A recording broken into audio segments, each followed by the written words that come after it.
The English returned to Roanoke, expecting to see their men, but instead they were greeted by a pile of bones. Later, another colony of over 100 men disappeared from the same island. More than 100 people vanished from Roanoke Island, leaving behind a single clue. One word, carved into a fence post more than 400 years ago. What the heck was going on in Roanoke? Why were people disappearing alongside their houses? And who was roaming the abandoned colony the night before it was rediscovered? These are just some of the chilling questions that plagued the mysterious disappearance of Roanoke Colony. And it all started when Queen Elizabeth... No, not that one. Yes, it all started when Queen Elizabeth I decided to colonize the New World, seeing as Spain was already getting loads of gold and silver alongside valuable territory. The British didn't want to be left behind, so the Queen sent her men to find their share of wealth in the Americas, and these men set their sights on Chesapeake Bay, where they would set up a colony of 600 people. The voyage wasn't very kind to the British fleet, which lost most of its provisions and had to change course.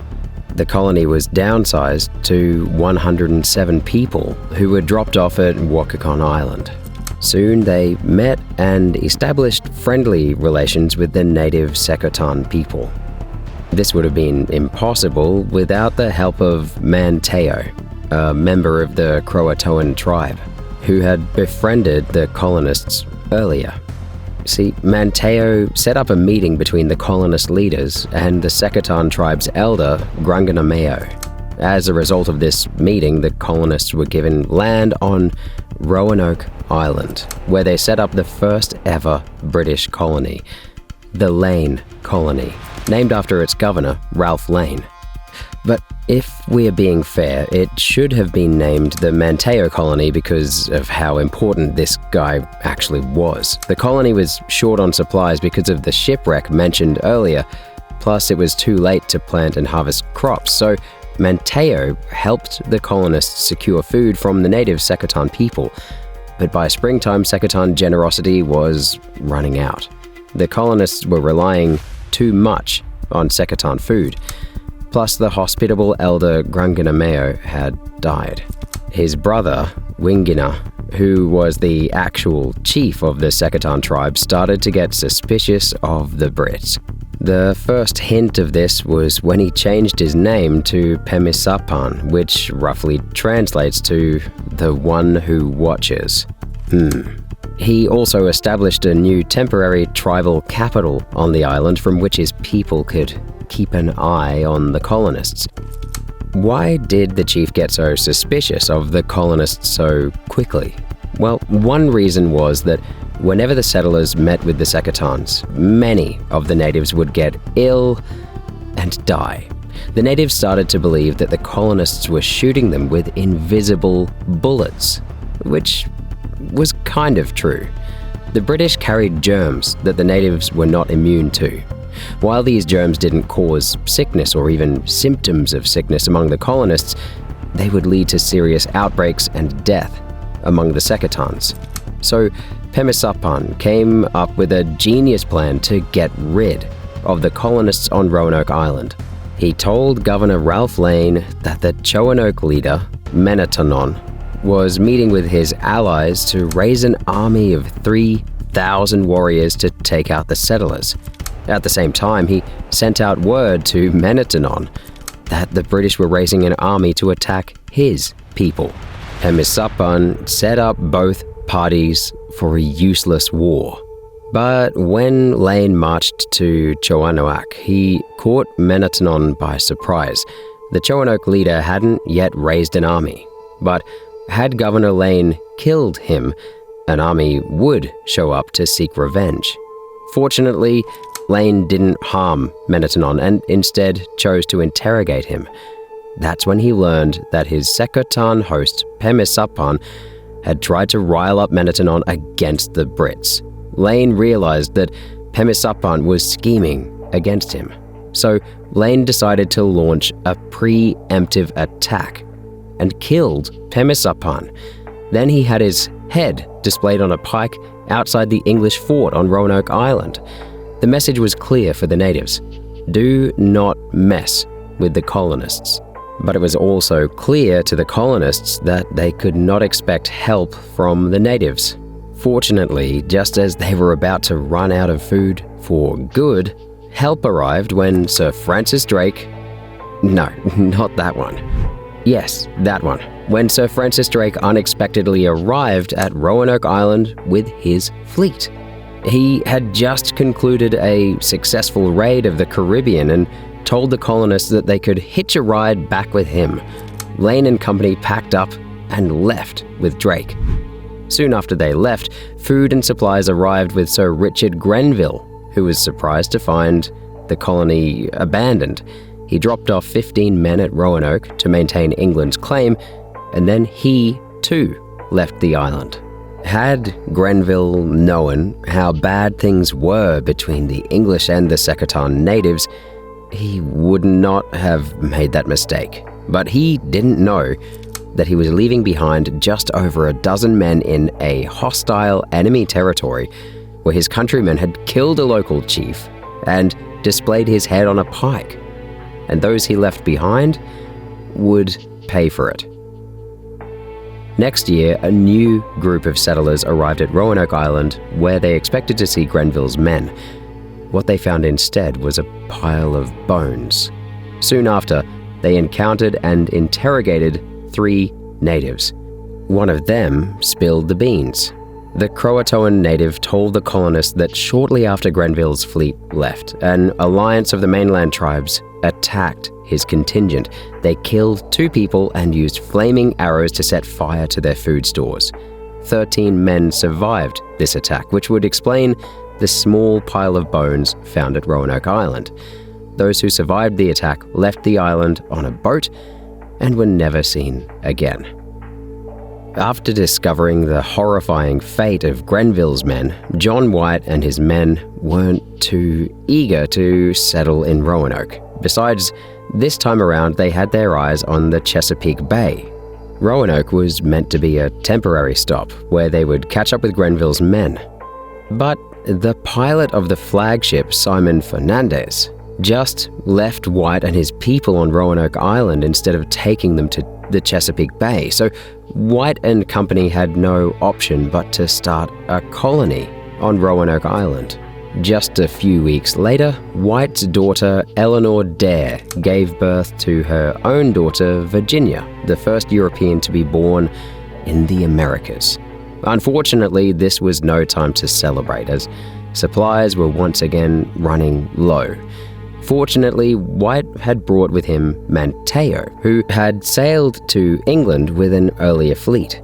Manteo managed to establish amicable relations between the English and the Croatoans. Secretans never fully trusted the Brits again, but the Croatoans became friendly with the colonists, which would be relevant later on. But for the time being, they felt safe enough to convince their governor, John White, to go back to England to get help. Or perhaps they were just that desperate. Again, supplies were running low and they couldn't lean on the Croatoans, who were based on an entirely different island. So White reluctantly agreed to leave behind his colony, including his daughter and newborn granddaughter. He had only one object: get help. But all he managed to get was disappointment for himself and the colony. Upon arriving in England, White collected what he needed to take back, only to learn that Queen Elizabeth had issued orders banning all able ships from leaving England. Why would the Queen do that? Well, because the mighty Spanish Armada was hanging around the southern coast of England. There was war on the horizon, and a far-off colony wasn't really the Queen's biggest priority. John White did not get an opportunity to return to Roanoke until 1590. By then, 3 years had passed, and there was no telling what had happened to the colony. But White was hopeful, especially when his boat got close enough to spot plumes of smoke. coming from the island. Perhaps the colonists were having a bonfire, or maybe it was a signal. White and a few others rowed towards the fire, which was ablaze on the island's north shore.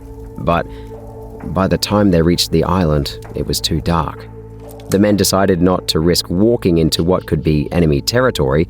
Instead, they stayed on their boats and sang English songs, hoping that the colonists would hear them and approach. The next morning, they got off their boats and were horrified by what they found. White and company found fresh tracks in the sand, but not the person who made them. Any evidence of a fire was also erased, so whoever was on the shore the previous night wasn't too excited about the English songs.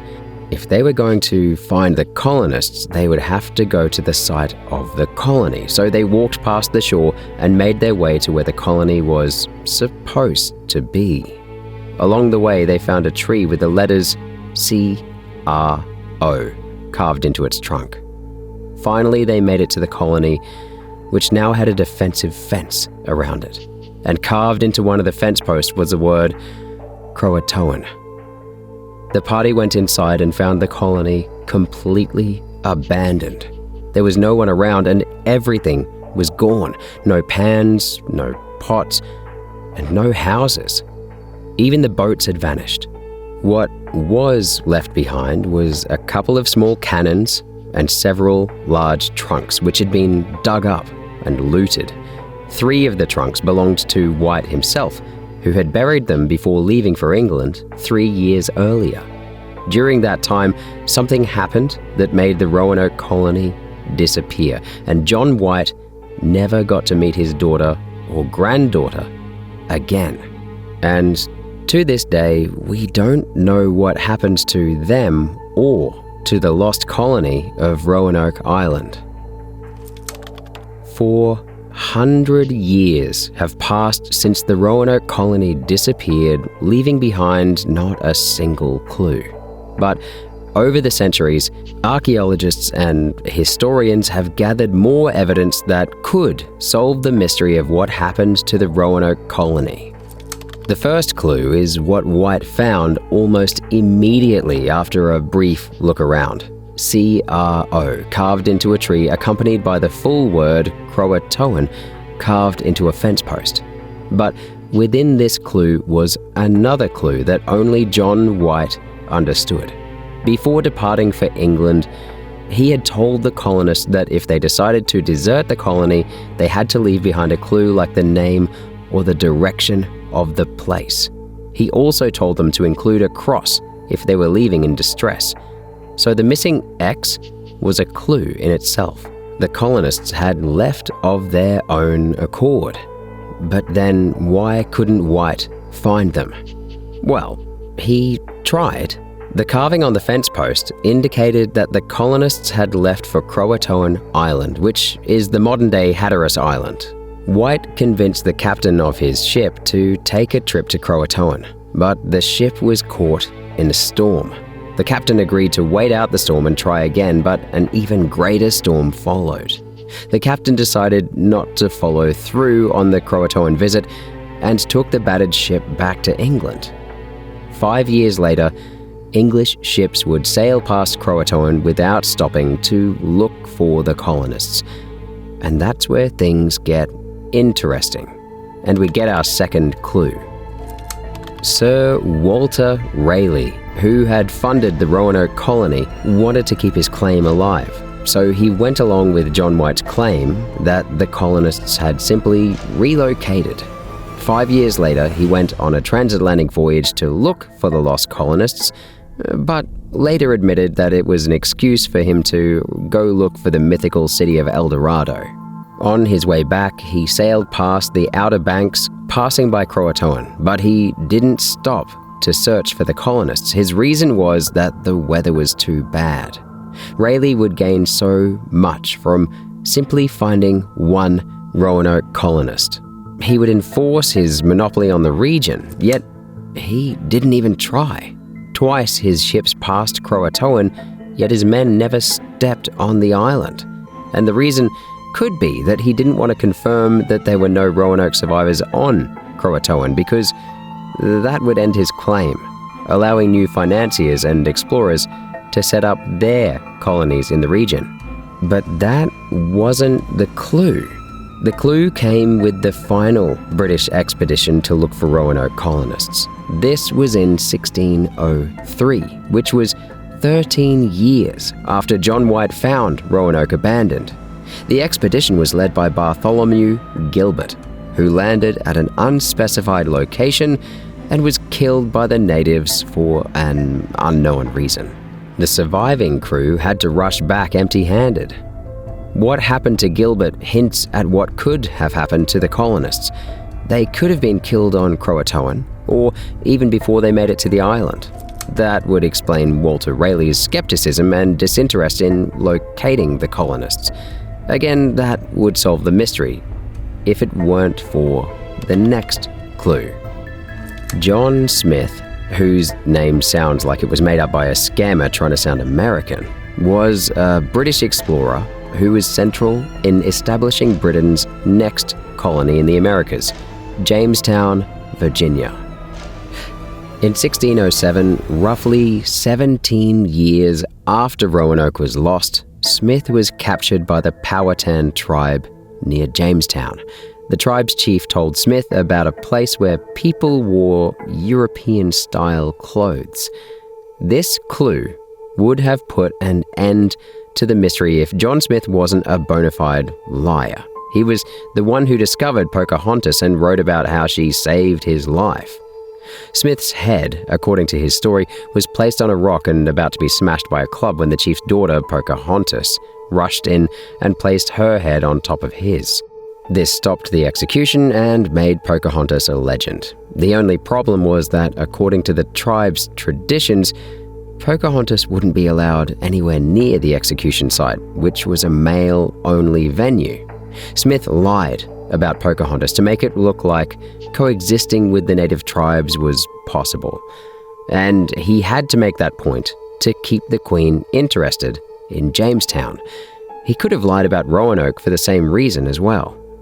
So, for a long time, Smith's claims about Roanoke colonists surviving in the Americas were seen as just one of his self-serving lies. But then, hundreds of years later, came another clue that seemed to verify Smith's story. In 2011, researchers found something strange in John White's maps of the region. There were 2 corrective patches that seemed to cover up something. So they examined the maps on a light table and were shocked to learn that one of the patches covered the symbol of a fort. What was even more interesting was that the fort was positioned 55 miles away from Roanoke. Had White secretly relocated his colonists to the new spot? Or was he planning to move there but never managed to do so? There was only one way to find out. Excavation of the area, now named Site X, revealed British tools and pottery. These could have belonged to the Roanoke colonists, but there was another possibility that maybe the artifacts were acquired by the Native Americans who traded with later British settlers. But another dig in 2020 settled this debate once and for all. The newly discovered items were in use when the Roanoke colony was set up, but were obsolete when later settlers arrived. This left behind only one possibility. The artifacts found on Site X could have only belonged to the Roanoke colonists. Similar artifacts were also found on Hatteras Island, which used to be called Croatoan at the time, remember. While these clues are interesting, I have saved the best for last. The 5th clue is called the Dare Stone, or Dare Stones, named after Eleanor Dare. In 1937, a man named Louis E. Hammond visited Emory University carrying a 21-pound stone. He wanted someone to interpret the markings on the stone, which he claimed to have found by the Chowan River. Professor Haywood Pierce, Jr., took one look at the rock and realized immediately that what he was seeing was Old English. Soon after, Pierce and a group of Emory professors managed to translate the markings to modern English, and the picture they painted was brutal. Apparently, the colonists suffered from starvation and sickness for 2 years before being attacked by a Native American tribe. Also noted on the stone was the fate of Eleanor's husband, Ananias Dare, and her daughter Virginia Dare. Both had, quote, went hence unto heaven in 1591. And since the stone was addressed to Father and asked any Englishman who found it to bring it to John White, Emory professors concluded that it was a message from his daughter, Eleanor Dare. Now, here's where things get really interesting. The message on the stone said that there was another stone with the names of the deceased. Professor Pierce announced a $500 reward for the second stone. That's over $11,000 in today's money. Pretty soon he got another stone which had names of Roanoke colonists. Then he received another one. And another one. Pierce would find himself with 47 stones, which all turned out to be hoaxes. And the funniest part is that all 47 of these stones came from one man, Bill Eberhardt, who was a professional stone cutter. Eberhardt made the easiest $2,000 of his life selling these stones. Professor Pierce may have gotten scammed with the later stones, but the first one is considered legitimate by many. Which begs the question, what really happened to the colonists? The Dare stones suggest that they died of starvation, disease, and hostile attacks from natives. But archaeological digs at Hatteras Island suggest they moved to Croatoan and assimilated with the natives. Then there's the map with the secret fort that indicates that the Roanoke colonists moved inland. So, what really happened to the colonists? Let's start with the grimmest theory. The colonists were all killed by the natives. While the group's relationship with the Croatoan people was amicable, they did make enemies with the Secatan tribe. The first Dare stones suggest that the colonists were attacked after they relocated from Roanoke, which would explain why they didn't signal distress by carving a cross next to the word Croatoan. The account also confirms what Pocahontas's father told John Smith, but that actually weakens this theory. For starters, Smith's version of the story was pretty well known, which means that anyone could have carved the stone to align with it. If the stone deviated from Smith's version, it would be more trustworthy because Smith was prone to, making stuff up. The second outcome is that the colonists assimilated with the natives. This one seems too good to be true, but at the same time is supported by multiple clues, like British artifacts found at Croatoan and the word Croatoan carved into the colony's fence post. Then, there's Pocahontas's father telling John Smith of natives who wore European clothes, and it all begins to look like the Roanoke colonists did get their happy ending. But then again, and like I said, John Smith wasn't the most trustworthy source, and the artifacts could have been taken by the natives after they plundered the colony, or they could have received the artifacts as gifts for the help they provided. Finally, there's the theory that the colonists moved to the X marked on John White's map. Remember, Roanoke was never the intended destination of the colony. The captain of the ship just, dumped the colonists when they stopped by to see what had happened to the previous settlement. John White wanted to move 55 miles away from Roanoke to a site near the Chowan River. They found British artifacts there as well, and confirmed that at least some of them couldn't have come from later settlers. And finally, the fourth theory is a bit of a mix that explains every clue we've encountered so far. Starting with the most obvious one, the word Croatoan carved onto the fence post.